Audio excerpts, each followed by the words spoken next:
Welcome to In Tune Deep Tarot. Thank you for tuning in.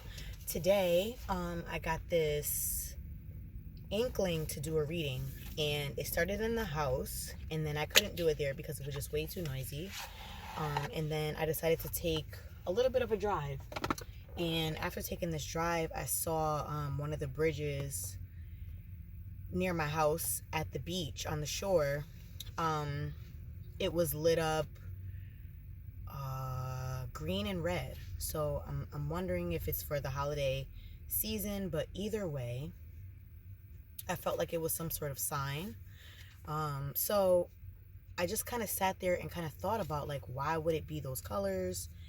And I thought about the chakras. But before I get into that, if you're looking for a personal reading, all of that information will be in the description box. So before I left the house, I had already pulled some cards, but I scooped them up in the same exact order, and here we are. So giving you that backstory, there was a crescent moon I just had to take a picture of, and I do my best readings near the water, and I was like, I'm going to do this, but I had so much to do. I had to go to a store and run some errands, so I am just now getting a chance to do this. So I'm actually going to be using my black deck for this reading, and I'm also going to put the light on red because it's inspiring to the message, because like I said, when I went to the bridge, it was lit up red and green, and it just reminded me of the chakras, from the root to the heart. So that's the root chakra, sacral, solar plexus, on up to the heart. And I feel like this, I just felt like since I was in that vibe, it was something that was very indicative, intuitive, or just relative to the reading. But bottom of the deck, we have the Ace of Cups. So I feel like there's some sort of love. And when I was home, I was thinking that this reading, how it was coming out, it seemed like a no contact reading. So I'm going to go over the cards that we have. We have the Six of Wands in reverse. We have the Three of Spears. We have the Five of Spears. And these are very shadowy, misty, smoky kind of cards. Not sure if you can see it. We have Temperance. Sagittarius vibes. Shout out to Sagittarius. Happy birthday. We have the Moon. We have the Seven of Swords. The Seven of Wands. The King of Cups. Heart of the reading. Five of Swords. And we have the Sun card, last card. And that's under the moon, which is strange. So when I was sitting and reading these messages, I was getting the messages that your person is in some sort of serious regret. And, this is a no contact reading again. And it's like, after all of this time and no contact, it's almost like someone can really sum it up to things possibly being completely over. Someone is suffering in silence, in secret, with this Seven of Swords. And it's like they know that there's going to be no victory with this with the Six of Wands in reverse. There's no victory here. So their ego isn't being fed. There's no, victorious ending or something that they can't see. It's no clear direction of where things are going, but they're seeming very hopeless. The Three of Spears with the Seven of Wands is like they're feeling the distance now. There has been so much non-contact or minimal to nothing that this person is now trying to figure out if they should wait, figure out how they can come in. But there's a lot of thinking and fear of abandonment.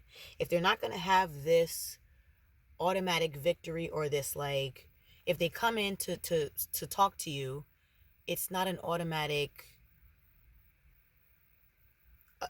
how can I say this?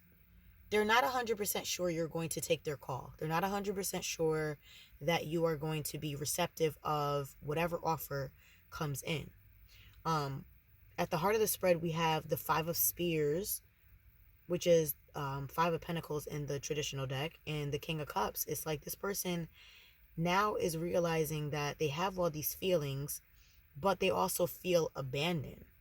And moving over to the next set of cards with the Temperance with the Five of Swords, they're now trying to soothe themselves with all of these moons and this Temperance card. It's like emotions. They're going through these cycles of feeling so much while also trying to keep it under control. And they're now coming to this situation and this realization that they are to blame. There was tons of self-sabotage here. They are now starting to see that they have pushed you away to a point where they now feel in your absence, in this no contact, they're dealing with a lot of feelings in which when they were in contact with you, the sun was out for them. You made them very, very, very happy. But they're struggling with these secret emotions, still not letting you know how much they're hurting or missing you. But the sun is indicative, it's the happiest card in the deck, but the moon is what's in the dark, hidden emotions. And this person seems to leave a lot of words unsaid. And I'm sure you have felt that energy throughout your connection with them. So I want to get out some zombie tarot cards to clarify some of this energy. And I want to also switch to green, because while we were at the root cause of it all with the red light, I feel like now with this green light is going to be reflective of what's in their heart. So we can also see that too. And speaking of heart, we have, as soon as I split the deck, we have the Eight of Cups and we have the Justice card. It's like at some point, this person is going to want to give some sort of explanation or justification as to why they had to walk away.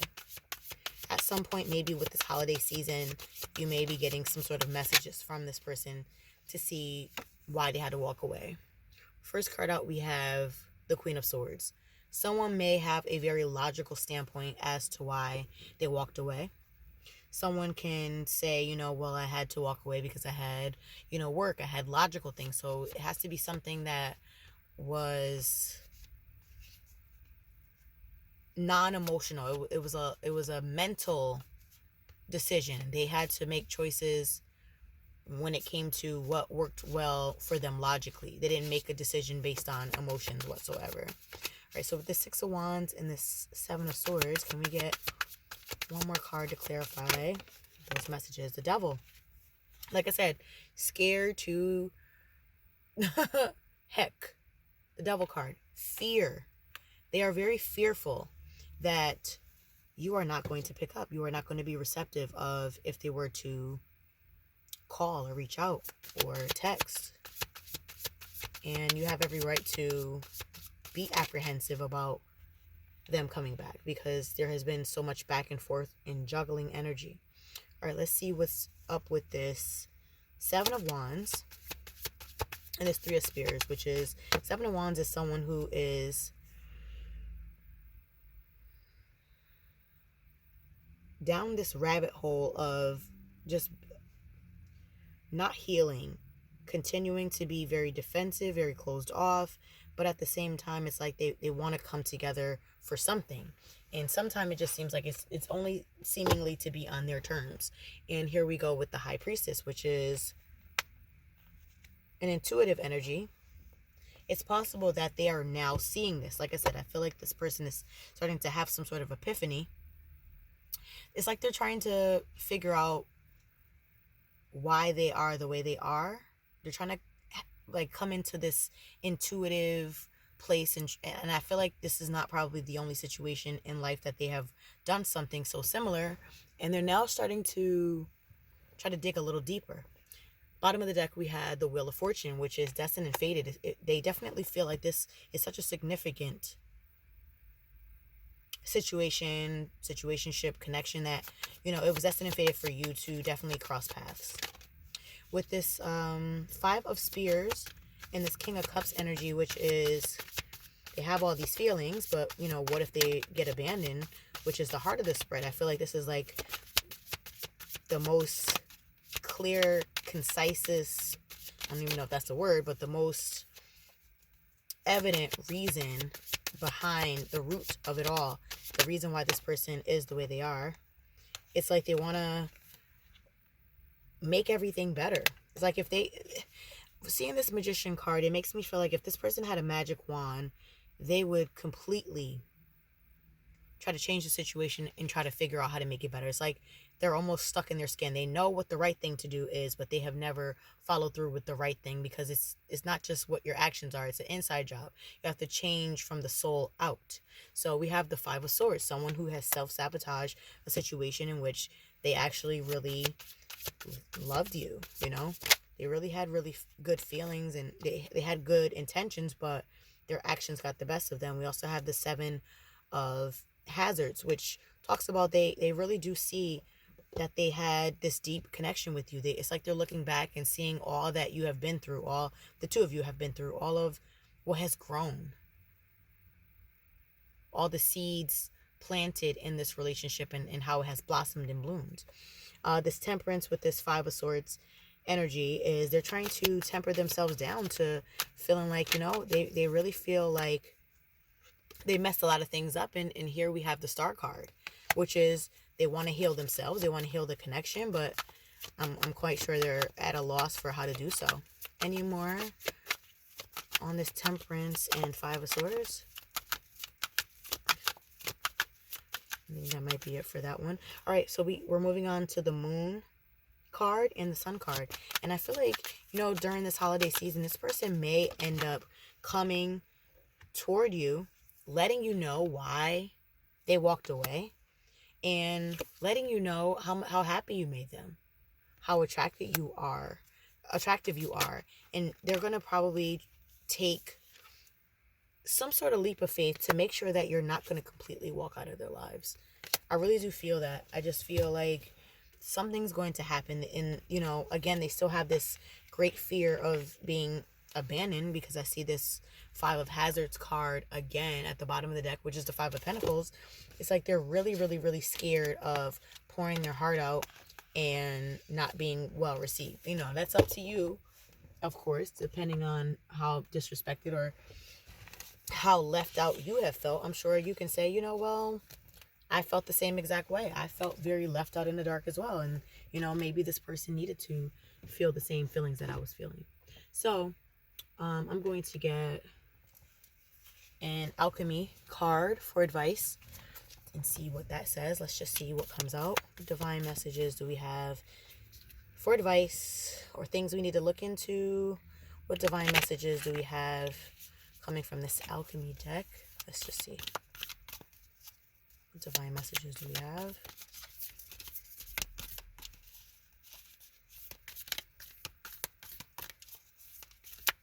What divine messages do we have? All right, we have two. We have rotatio, which is rotation.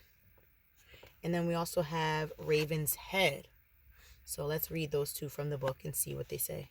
All right, let me get the book. I love to read from the book because I just love the keywords and everything that Kim Krans has to offer as far as her perspective on certain things. It seems to always resonate, at least on some sort of level. So let's see. Rotatio. And she gives two words, one in English and one in Latin, like the origin.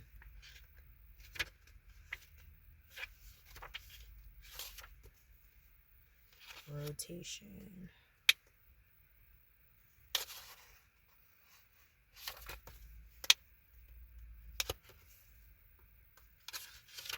All right, it says, this operation connects us to the element of time. The alchemist learns how to use time like any other element, not to waste it, but to expand and appreciate its gifts. If you've been repeating actions and getting the same results, this card is an opportunity to see the pattern and make a new choice. Spin the wheel in a new direction. Interesting. The wheel, the monotony, cycles, rotatio is a great alchemical operation of the wheel. Through its circularity, it indicates that work performed again and again and again produces results. It reminds us of our efforts are cumulative, not singular, nor is the work ever fixed or finished. Rather, the alchemist rises each day to tend to the laboratory, to weave their work into the world. It is the epitome of the alchemical axiom. All right, so I'm going to jack up some Latin words. It says, idem mutata resurgo. Although change, I arise the same, it means. This operation is expressed through images of the circle, the spiral, the Ouroboros, and the wheel, probably like the Wheel of Fortune in the traditional tarot. By its non-hierarchical shape, we are tossed back into the spin. Just when we thought we had figured it all out, through this stage can be though this stage can be frustrating and cause a fair amount of restlessness. It is at the heart of all spiritual practices. Go deeper.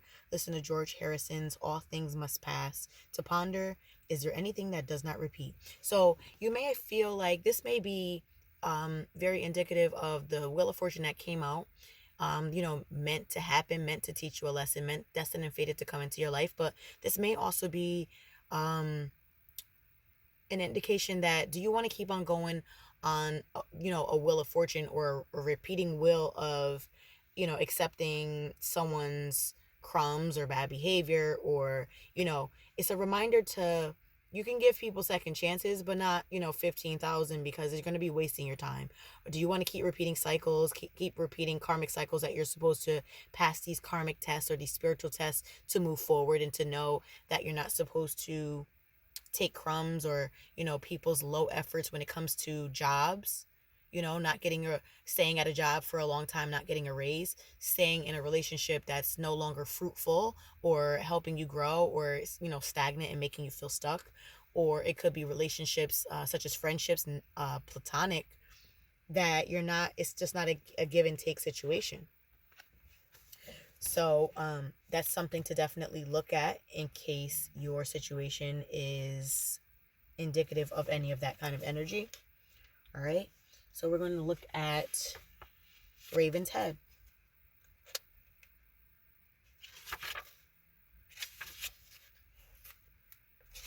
All right, Raven's Head. The raven, with its trickster spirit, has many symbolic interpretations. It is also linked to the Hierophant card in the tarot. So be on the lookout for a new teacher or mentor. As you step into the work, travel light. There is no need for additional baggage, literally or metaphorically. Everything you need awaits within the alchemical laboratory. Initiation, the ordeal, the work begins. Though alchemy is filled with a myriad of open-ended symbols, sorry, I'm losing my voice. The Raven's Head has a precise message. It arrives to the mark of the beginning of the work. This card indicates something has occurred, known or unknown, to initiate the spinning of the alchemical wheel. Wow. So we were just talking about the wheel in this card, but it also comes again in this one. And neither card is even related. You can see, as the Roman numerals, they're not closely in numbers either. With this mighty churning, things are about to change on every level. The raven's work cannot be undone, just as the pill cannot be unswallowed, or the pearl turned back to sand. You may be overwhelmed or think the journey ahead is not for you. Your doubts matter not to the raven, as its appearance signifies it has chosen you. You are ready, and the moment is now. Can you go back to the way things were? Can you pretend nothing has changed? The raven calls a clear no. It does not apologize, as it knows your destiny is great. Go deeper. Watch Alfred Hitchcock's movie The Birds to ponder a raven flying at night. So I feel like when it asked those couple questions, you are ready for you're already in the moment is now. Can you go back to the way things were? Can you pretend nothing has changed? I feel like going through what you have gone through in any situation, it doesn't necessarily have to pertain to love. It could pertain to anything. It could be, work. What has happened in whatever said connection that you resonate with when you're watching this reading? Can you go back to the way things were? Can you pretend that nothing has changed? This situation has changed you for sure. Your eyes have been opened and awakened to something, and you cannot go back to the way things were. Like it's just said, it says the raven's work cannot be undone, just as the pill cannot be unswallowed or the pearl turned back into sand. Something about this connection has caused another step in your awakening, your spiritual maturity. You've opened your eyes and it has matured you in a way that you can't go back to the way things were. And it's for a reason. That's why that Wheel of Fortune has come out. In both of these cards, they both talked about how this Wheel of Fortune, the destined and fated energy, was for a reason. It could have been a very hard situation, but whatever it was for your highest purpose, your highest good, to sharpen you in many ways, spiritually, mentally, intuitively. So take it as it resonates for your particular situation. But whatever it is, nothing can go back to the same. And knowing your now new sense of worth and outlook on life, choose to align yourself with the energy that's going to help you to level up.